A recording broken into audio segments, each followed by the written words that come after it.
উপনির্বাচনে জয়লাভের আনন্দে বের হওয়া বিজয় মিছিল থেকে ছোড়া বোমায় 10 বছরের শিশুকন্যার মৃত্যুর ঘটনায় গ্রেফতার কালু শেখ ও মনোয়ার শেখকে 6 দিনের পুলিশ হেফাজতে পাঠালো কৃষ্ণনগর আদালত।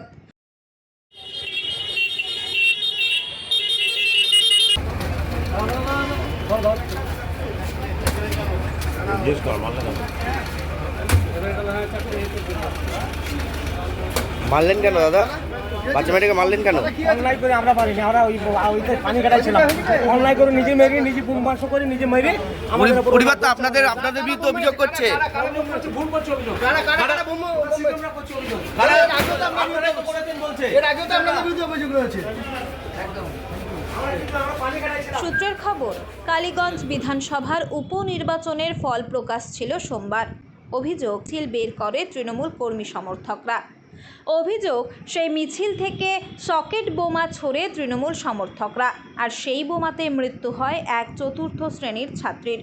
সেই ঘটনার তদন্ত শুরু করে কালীগঞ্জ পুলিশ সোমবার রাতেই আদার শেখ, মনোয়ার শেখ, কালু শেখ, আনোয়ার শেখ নামে তৃণমূল কর্মীদের গ্রেফতার করে। মঙ্গলবার কালীগঞ্জ পুলিশ ধৃতদের কৃষ্ণনগর আদালতে পাঠালে বিচারক তাদের মধ্যে কালু শেখ ও মনোয়ার শেখকে 6 দিনের পুলিশ হেফাজত ও বাকিদের জেল হেফাজতের নির্দেশ দিয়েছেন। মঙ্গলবার কৃষ্ণনগর জেলা পুলিশের পক্ষ থেকে জানানো হয়েছে, ধৃত কালু ও মনোয়ার শেখকে নিজেদের হেফাজতে নিয়ে ঘটনায় যুক্ত বাকিদের খুঁজে বের করা হবে। পাশাপাশি কী কারণে এই সকেট বোমা আক্রমণ ও কোথা থেকে সেই গুলি সংগ্রহ করেছিল তারও তদন্ত চালাচ্ছে পুলিশ। অন্যদিকে গোটা বিষয়ে তৃণমূলকে তীব্র আক্রমণ করেছেন জোট প্রার্থী কাবিল উদ্দিন শেখ। দুজনকে আমরা সেখানে 6 দিনের জন্য পুলিশ রিমান্ডে নিয়ে এসেছি, কালু এবং মানোয়ার শেখ।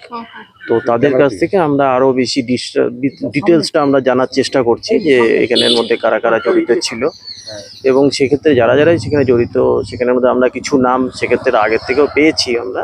তো আমাদের ইনভেস্টিগেশনের মধ্যে ডিউরিং, তো সেটার জন্য আমরা তাদের এগেনস্টে আমরা চেষ্টা চালাচ্ছি তাদেরকে ধরার। হ্যাঁ, এখন পর্যন্ত টোটাল অ্যারেস্টের সংখ্যা 4 আছে, এবং এটার জন্য আমরা বললাম প্রথমে যে আমরা এই 4 জনের মধ্যে 2 জনকে আমরা প্রিলিমিনারি ইনভেস্টিগেশন অনুযায়ী আমরা মনে করেছি যে ওদের কাছ থেকে আরও কিছু ডিটেলস আমরা পেতে পারি। তারই অঙ্গ হিসেবে আমরা ওদেরকে রিমান্ডে নিয়ে এসেছি। তো লার্নেড কোর্ট আমাদের 6 দিনের জন্য রিমান্ড পেয়ার অ্যাকসেপ্ট করেছেন। তো আমরা সেখানের মধ্যে ধারণা করছি বা আশা করছি আমরা যে ওদের কাছ থেকে আমরা আরও কিছু তথ্য আমরা প্রত্যাশিত। বীরভূমের চেয়েও খারাপ হচ্ছে মোলান্দি গ্রাম। মোলান্দি গ্রামে যারা তৃণমূলটা করে না তাদের জীবন জীবিকা অত্যন্ত দুর্বিষহভাবে কাটে। তৃণমূল করলে ঠিক আছে, তৃণমূল না করলে কখন কে যে মরবে ভাবতে পারেন? যে এই গ্রামে যে সমস্ত শিক্ষিত ছেলেরা পড়াশোনা করে শিক্ষিত হয়েছে, যারা হয়তো অর্ধ শিক্ষিত অবস্থায় বিভিন্ন রাজ্যে কর্মসূত্রে কাজে যায়, তারা গ্রামে ফিরে এলে তারা কোনো রাস্তায় মোড়ে ঘোরে না। কেন জানেন? ওরা বলে, ওর মায়েদের বলে, বাবাদের বলে যে আমরা যাচ্ছি না কারণ রাস্তায় কোনো নিরাপত্তা নেই।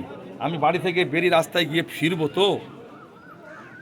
দাদা, যে শক্তিনগর হাসপাতালে তদন্ত চাইছে বাড়ির লোক সিবিআই তদন্ত চেয়েছে জানা নেই, তবে আমার যত জানা আছে সিবিআই তদন্তের কোনো প্রশ্নই নেই।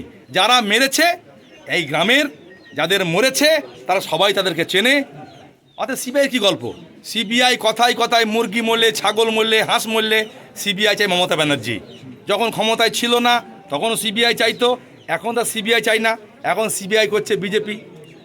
একাধিক 24 জনের মধ্যে 4 জনকে গ্রেপ্তার করেছে গতকালকে রাজ্যের বাকিগুলোর জন্য আমরা দাবি করেছি, পুলিশ আমাদেরকে অভয় দিয়েছে, আপনারা শান্ত হন, আমাদের কাছে আমাদের করতে দেন, আমরা সবকেই গ্রেপ্তার করব, এই আশ্বস্ত আমাদেরকে করেছে।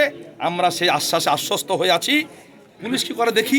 দাদা, শক্তিনগর হাসপাতালে এই যে ময়না তদন্ত, এতে আপনারা সন্তুষ্ট? অবশ্যই সন্তুষ্ট, কেন সন্তুষ্ট হব না? এটা ক্লিয়ার, যেভাবে মৃতদেহটি ময়নাতদন্তের জন্য যেসব নিয়ে যাওয়া হলো, এটি কি সংবাদ মাধ্যম কি রোকা গেল না? এই যে বোম ব্লাস্ট হয়ে মারা গেছে, এরপরে কি কেউ বলবে নাকি যে ব্যক্তিগত কেউ চাকু বা ছুরি কোনো কিছু দিয়ে খুন করেছে বা গলায় ফাঁস দিয়ে ঝুলিয়ে মেরেছে? এরপরেও কি সেই আমাদের সন্দেহ থাকবে নাকি? যে কৃষ্ণনগর শক্তিনগরে ময়না হলে সেটা সন্দেহ তালিকায় যাবে, এটা ফরেন্সিক অমুক তমুক।